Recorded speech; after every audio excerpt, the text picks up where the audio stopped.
Episode 246, Adobe buys SEMrush.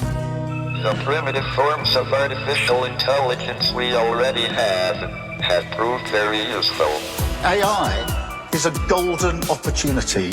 How do we ensure that this technology is regulated?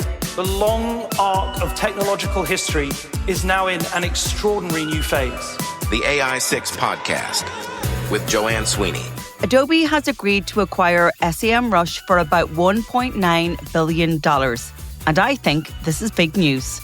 Digital marketers will understand the power of SEMrush as a search engine optimization tool, and this is new territory for Adobe. Hello, and welcome back to AI 6, the podcast that teaches you AI in just 6 minutes a day. Thank you for tuning in, and don't forget, if you enjoy the show, share it with a pro that you know. They'll thank you. So this all-cash merger between Adobe and SEMrush, approved by both boards, is targeted to close in the first half of 2026, pending regulatory approvals and a shareholder vote. Shares in SEMrush jumped by 70% when the news broke. So, a reminder why this is important. Well, Generative Engine Optimisation, or GEO, means optimizing for how LLMs crawl, embed and synthesize content, focusing on structure, semantics, and authority rather than only keyword rankings. SEMrush has already repositioned from classic SEO to GEO AI search visibility, tracking how brands show up in AI answers across GPT, Gemini, Perplexity, Claude, and others, alongside traditional search engine result pages metrics. So why is Adobe moving into the SEO and GEO space? Quite simply, because all signs are that GEO is going to reshape digital marketing.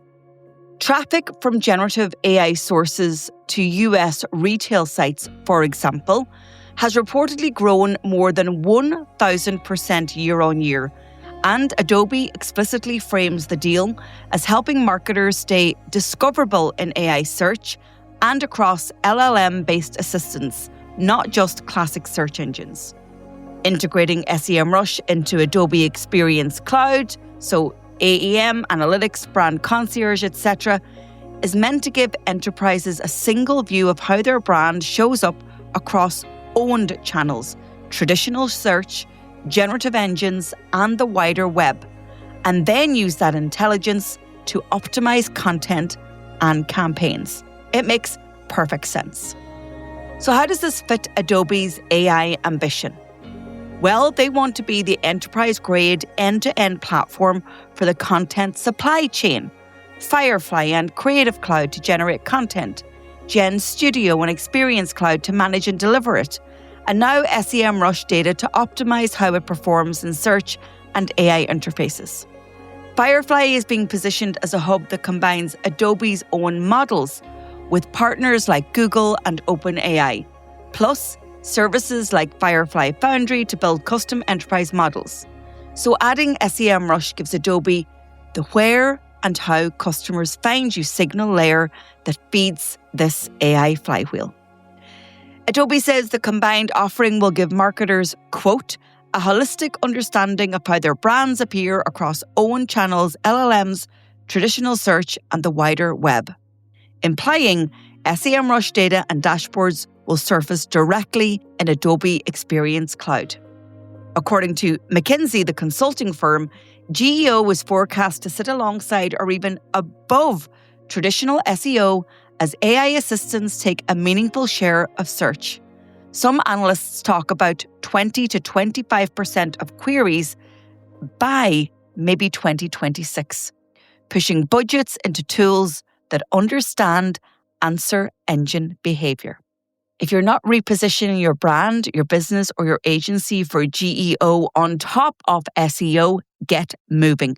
It's the fastest growing part of search, and the shift is already underway. If you're a search engine optimization or a generative engine optimization expert, I'd love to talk to you about this topic that all marketers need to understand. If you want help with your AI roadmap or some AI literacy training for your team, then book a call on my website. If you're in the private sector, go to digitaltraininginstitute.ie. If you're in government or public sector, go to publicsectormarketingpros.com. And don't forget, you can get my book, AI Playbook, on Amazon. I'm Joanne Sweeney. This is AI 6. I'll talk to you tomorrow.